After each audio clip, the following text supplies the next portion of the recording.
Hello everybody, very good morning to you. Thanks for joining us on The Breakfast Show here on Sky News. Monday morning, our top story for you. President Biden says America will respond after 3 US soldiers were killed and dozens injured in a drone attack on a US service base in Jordan.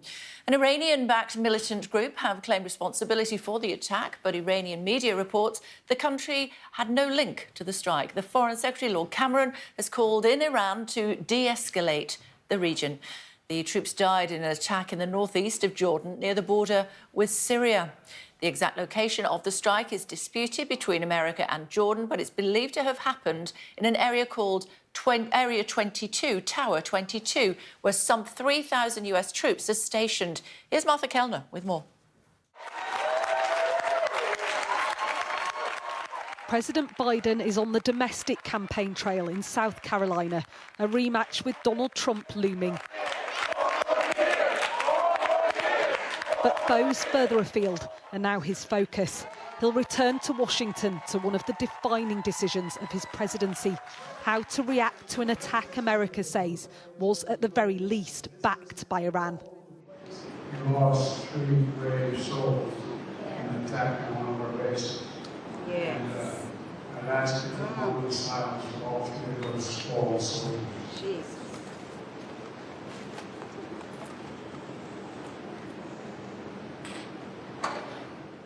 We shall respond.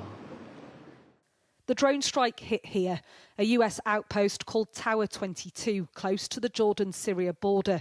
The explosion killing 3 American troops and injuring 34 while they slept in their tent.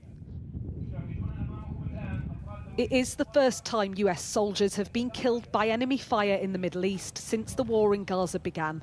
Already a precarious situation, this is a clear escalation.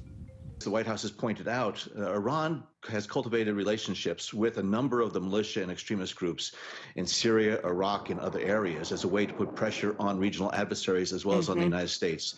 So the big question, I think, for the White House is whether or not this is an Iranian-supported group or whether it was an Iranian-directed attack. But in either way, I think there are going to be consequences. There have been at least 150 attacks on US and allied forces by Iran proxies since October. This video shows the British warship HMS Diamond destroying attack drones from the Iran-backed Houthis overnight. But the death of US troops is different. It lights the touch paper, and from across the political aisle, President Biden being criticised forcefully. In a statement, Donald Trump wrote, 3 years ago, Iran was weak, broke and totally under control. This attack would never have happened if I was president, not even a chance. On X, Republican Senator Lindsey Graham wrote, hit Iran now, hit them hard. But a strike inside Iran would have enormous implications, almost certainly sparking a wider regional conflict. For President Biden, the pressure is building. His red line moment with Iran has arrived. Martha Kelner, Sky News. Alistair joining us now from Jerusalem. Good morning to you, Alistair. Rather sinister tone from the US saying they will deal with this in a time and manner of their choosing. What do we think that might look like? Well, I think they first need to establish exactly who was behind it and to what extent Iran either had knowledge of it or was actively engaging in the attack on US soldiers.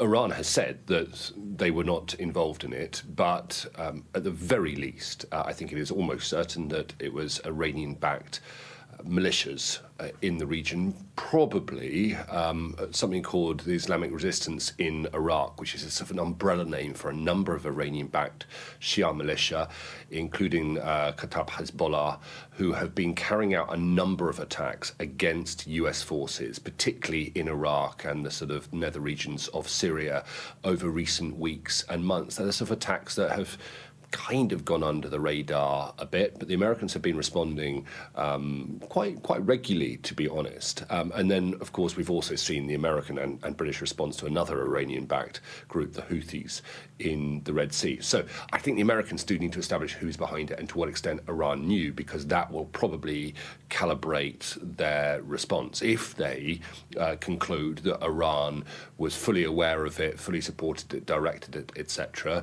then I think the the retaliation will be far more focused on Iran specifically, or specific Iranian interests.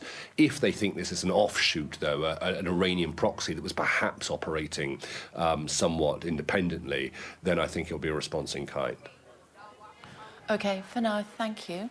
And, of course, plenty of coverage on this story throughout the morning, including at 7:15, joined by General Lord Richard Dunnett, the former Chief of the British Army.